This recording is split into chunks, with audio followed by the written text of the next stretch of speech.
Kuasa itu akan mentransformasi diri kita, saudara ya. Akan mentransformasi hidup kita, saudaraku. Kalau engkau dan saya dipenuhi oleh Roh Kudus, yang ditransformasi lebih dahulu adalah diri kita.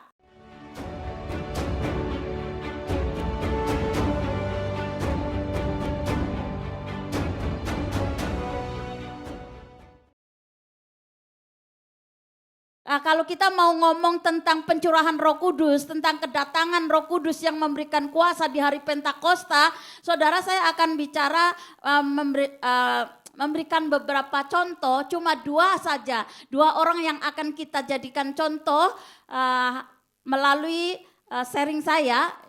Yang pertama, saudaraku, kita akan baca firman Tuhannya dulu ya. Kisah Para Rasul 2, ini dari ayat Alkitab yang terbuka ya, kita baca yuk 1, 2, 3. Ketika hari Pentakosta tiba, mereka semua bersama-sama berada di tempat yang sama. Dan tiba-tiba terdengarlah dari langit bunyi seperti tiupan angin kencang, dan bunyi itu memenuhi sisi rumah tempat mereka sedang duduk. Dan tampak kepada mereka lidah-lidah seperti nyala api yang bertebaran dan hinggap di atas mereka masing-masing. Maka mereka semua dipenuhi dengan Roh Kudus dan mulai berbicara dalam berbagai bahasa seperti yang diberikan Roh Kudus untuk mereka ucapkan. Kisah Para Rasul 1 ayat 8. Akan tetapi kamu akan menerima kuasa ketika Roh Kudus telah datang kepadamu. Dan kamu akan menjadi saksi-saksiku di Yerusalem, di seluruh Yudea dan Samaria, dan sampai ke bagian bumi paling ujung. Nah, saudaraku yang dikasihi oleh Tuhan, saya mau saudaraku ngajak saudara merenungkan ya. Di sini dikatakan di Kisah Para Rasul ketika Roh Kudus turun, saudara akan terima kuasa, saudara ya. Kuasa untuk menjadi saksi. Tetapi saya mau coba saudara ajak saudara ada kuasa yang enggak cuma jadi saksi, karena sebelum jadi saksi dia harus ada kuasa itu akan mentransformasi diri kita, saudara ya, akan mentransformasi hidup kita, saudaraku. Kalau engkau dan saya dipenuhi oleh Roh Kudus, yang ditransformasi lebih dahulu adalah diri kita. Meng Pak. Amin.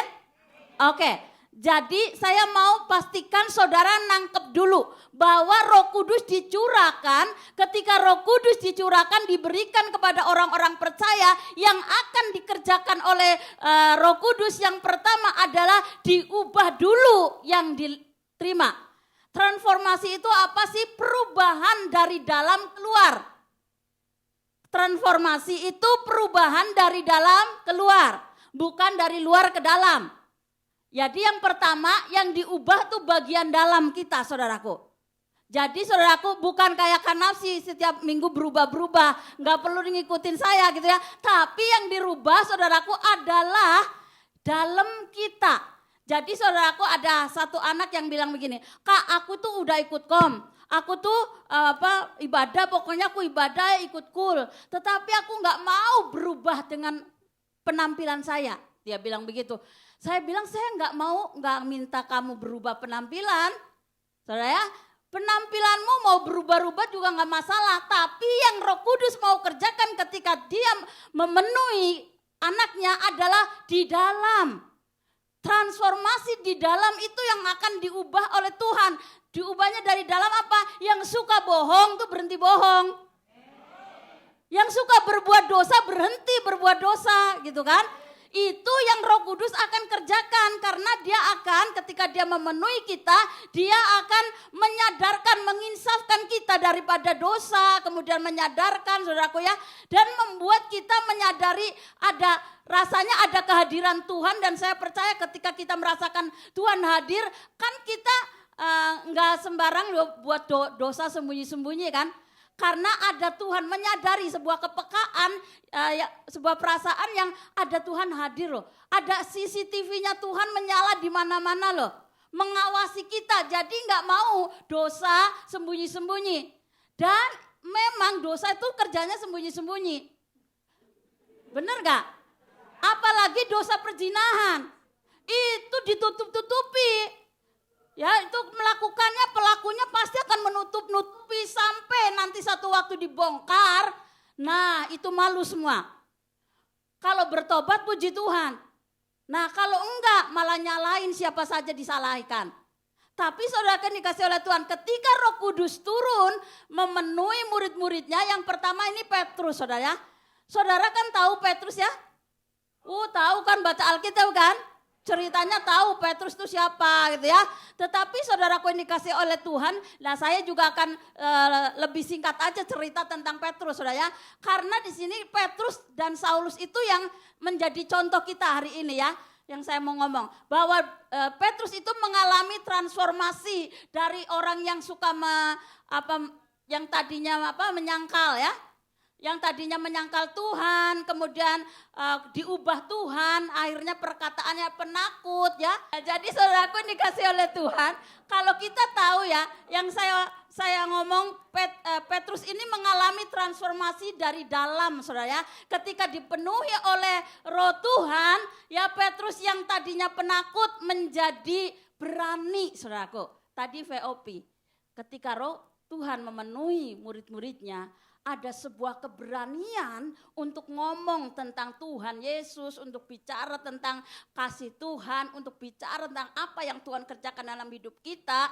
Nah, tadi ada kuasa untuk menjadi saksi. Tetapi saudaraku, transformasi yang dikerjakan oleh Roh Kudus dalam hidupan Petrus, saudaraku ya. Kemudian apa, dari tadinya itu dia penakut, kemudian menyangkal, kemudian ketika Roh Kudus memenuhi dia menjadi seorang pengkhotbah. Ya, jadi saudaraku yang dikasih oleh Tuhan, waktu Petrus diubah, ditransformasi dari dalam, saudaraku ya, yang apalagi dia kan juga ceplas-ceplos ya, suka ngomongnya ceplas-ceplos dan lambat mikir kalau ngomong. Jadi dia ngomong dulu baru mikir. Siapa yang kadang-kadang punya sifat kayak Petrus? Oh, jujur ya. Ya, jadi kalau ditanya apa-apa langsung jawab gitu ya. Terus nanti mikirnya pelan-pelan di belakang. Tapi begitu dia dipenuhi oleh Roh Kudus, saudaraku ya, perkataannya, saudaraku ya, dia berkhotbah dalam waktu beberapa menit 3.000 orang bertobat, saudaraku. Jadi saudaraku, tadi ada kuasa ya, kuasa mentransformasi ketika seseorang dipenuhi oleh Roh Kudus. Ingat saudaraku, yang ditransformasi adalah diri kita yang dipenuhi oleh Roh Kudus. Masing-masing yang dipenuhi Roh Kudus itu yang akan Tuhan benahin dulu. Yang akan Tuhan beresin dulu. Yang akan Roh Kudus otak-atik dulu bagian dalam kita. Jadi kalau ada hal-hal yang tidak menyenangkan hati Tuhan, pasti itu akan diutik-utik ya. Entah itu melalui kejadian-kejadian, entah melalui hal-hal yang saudara, ada aja yang saudara alami. Bahkan bisa jadi saudaraku ya, bisa mengalami gangguan-gangguan secara fisik mungkin.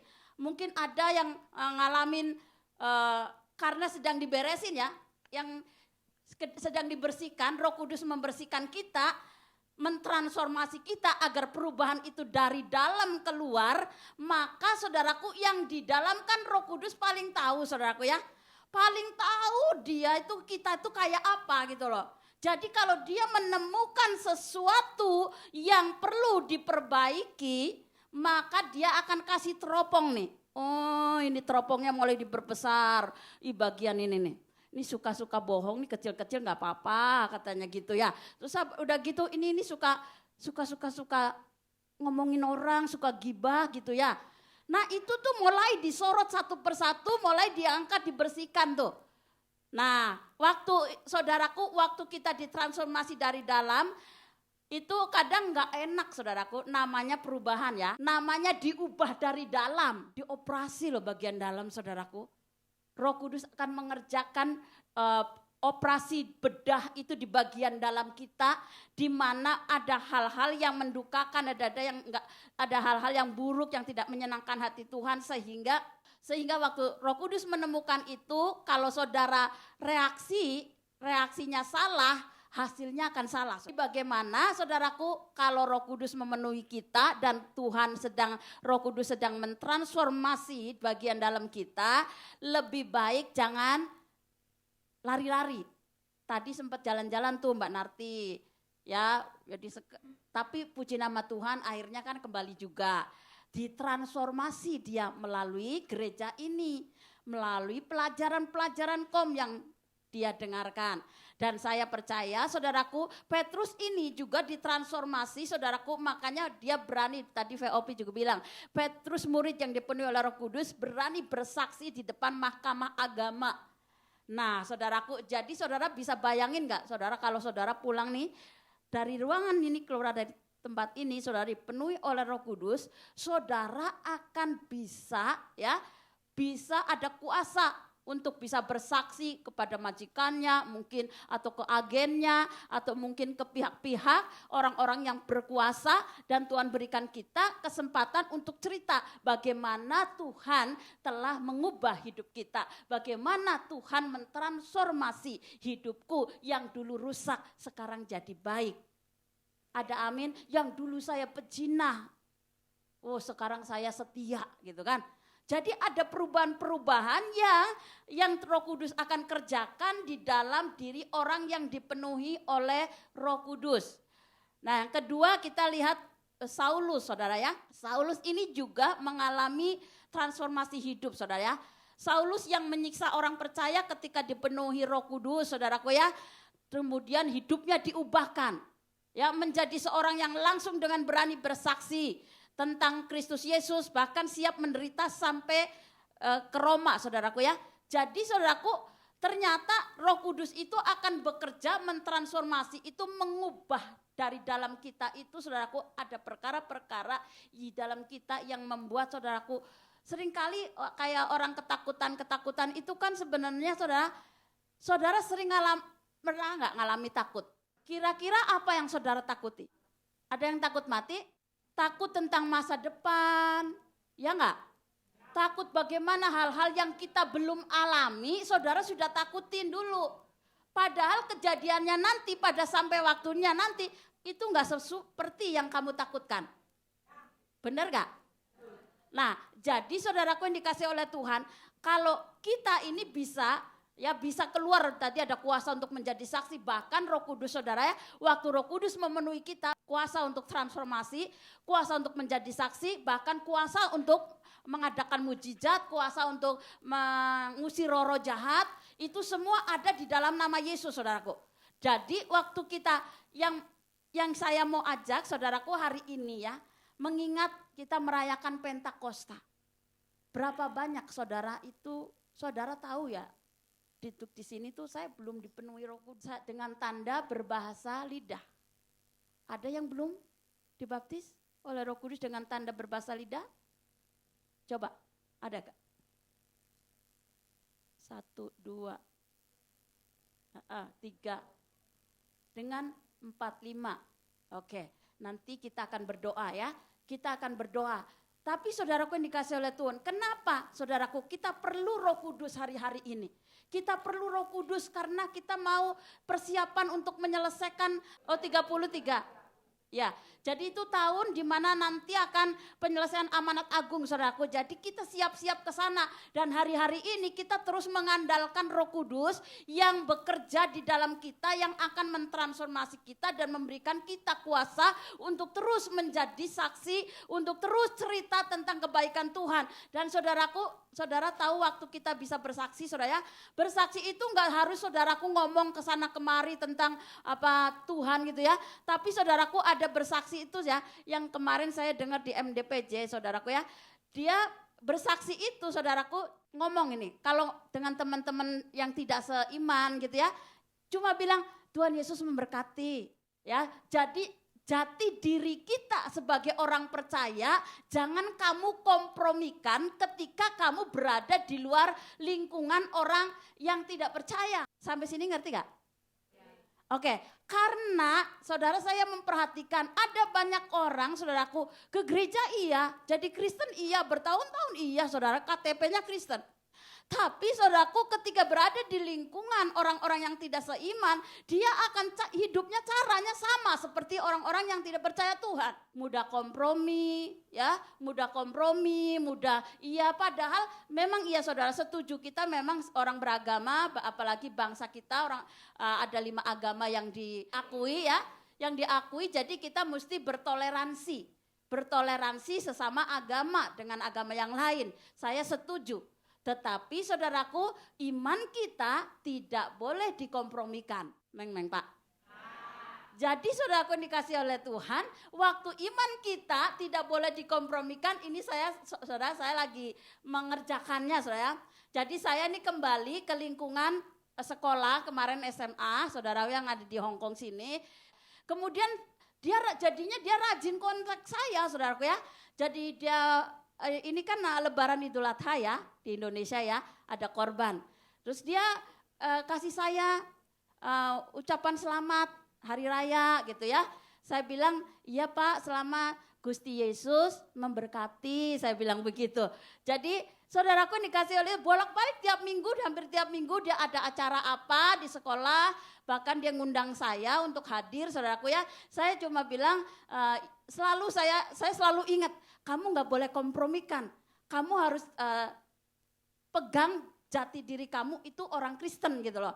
Jadi setiap kali dia ajak ngomong apa, dia kasih salam apa, saya akan ujung-ujungnya akan bilang Gusti Yesus memberkati Bapak gitu ya. Jadi doa saya Tuhan Yesus, selalu saya ngomong itu saudaraku. Dan saya percaya saudaraku, dan satu hal lagi yang baru-baru saya kerjakan saudara. Nah ini saya juga bukan promo herbal yang saya konsumsi ya saudaraku. Kalau ada saudara melihat kesaksian saya di sana saudaraku ya. Dan itu pertama diputar saudaraku, itu pertama diputar itu di sebuah grup orang-orang bukan percaya Tuhan ya.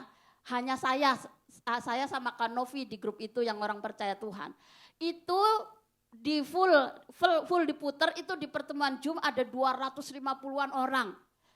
Dan saudaraku waktu saya pertama kali dengar langsung itu diputar, kan terakhir saya ngomong Tuhan Yesus memberkati.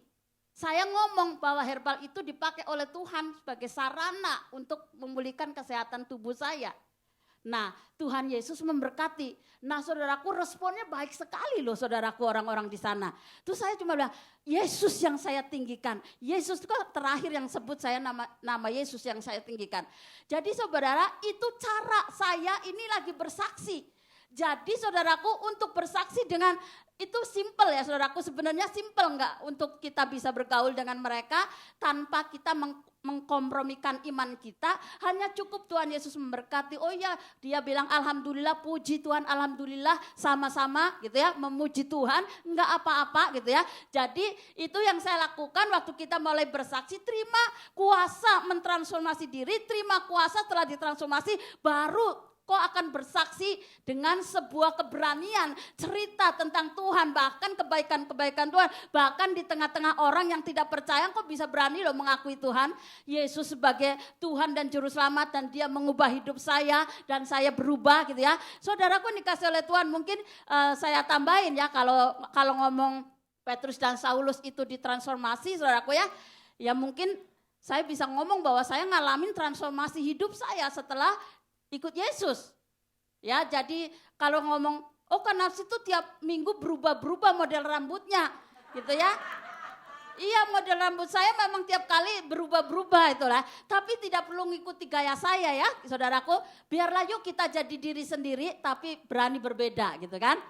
Ya, jadi tapi yang saya mau ngomong adalah di dalam diri saya, gitu loh. Di dalam hati saya yang diubahkan oleh Roh Kudus untuk berani menceritakan siapa saya dulu dan siapa saya sekarang, dan bagaimana Tuhan memakai hidup saya untuk menjadi berkat, menceritakan bagaimana Yesus mengubah hidupku.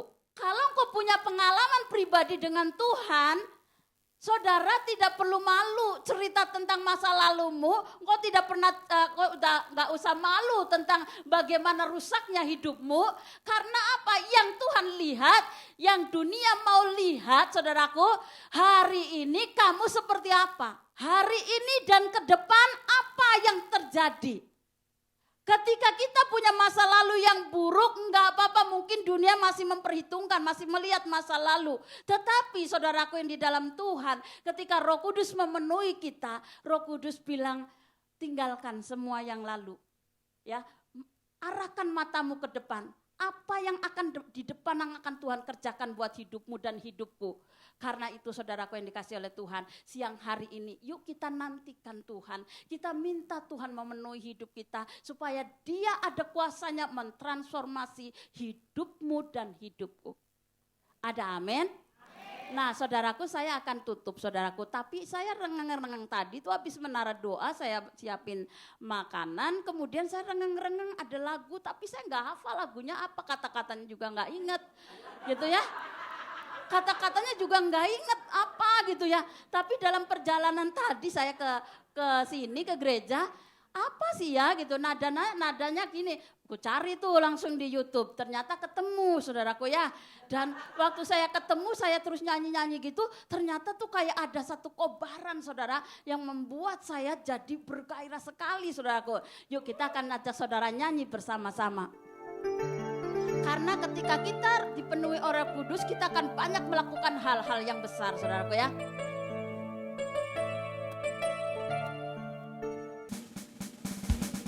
Saya undang bangkit berdiri karena lagunya ini lagu cepat ya.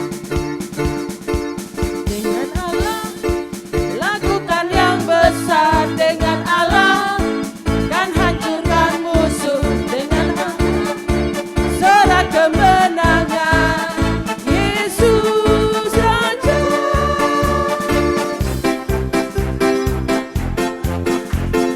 Bebaskan umatnya, menghancurkan musuh, dunia lihat kita.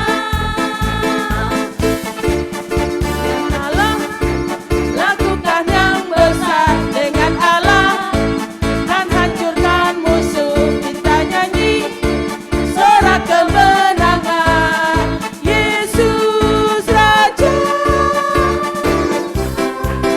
adalah pemenang. Bebaskan umatnya, firman-Nya menghancurkan musuh, dunia lihat kita. Dengan Allah lakukan yang besar, dengan Allah kan hancurkan musuh. Kita nyanyi sorak kemenangan, Yesus Raja.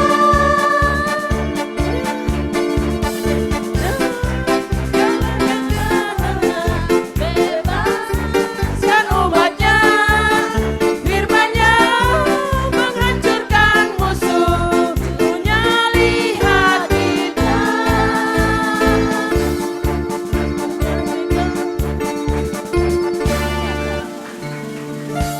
Jadi kalau Roh Kudus memenuhi kita, saudaraku, kita akan melakukan perkara yang besar. Ya, saya percaya saudaraku ketika Roh Kudus melakukan perkara yang besar, bahkan kuasa untuk menghancurkan musuh. Yang kita hadapi saudara hari-hari ini adalah musuh kemalasan saudara. Sering kita malas loh saudara ketika Tuhan bangunin kita untuk doa. Bahkan kehilangan semangat belajar, kehilangan semangat gairah untuk ke gereja. Apalagi minggu depan saudaraku, kita sudah cabang baru dibuka. Ada amin? Kita mau bagi semangat, kita terus mempertahankan semangat kita agar terus menjadi saksi. Mari kita berdoa.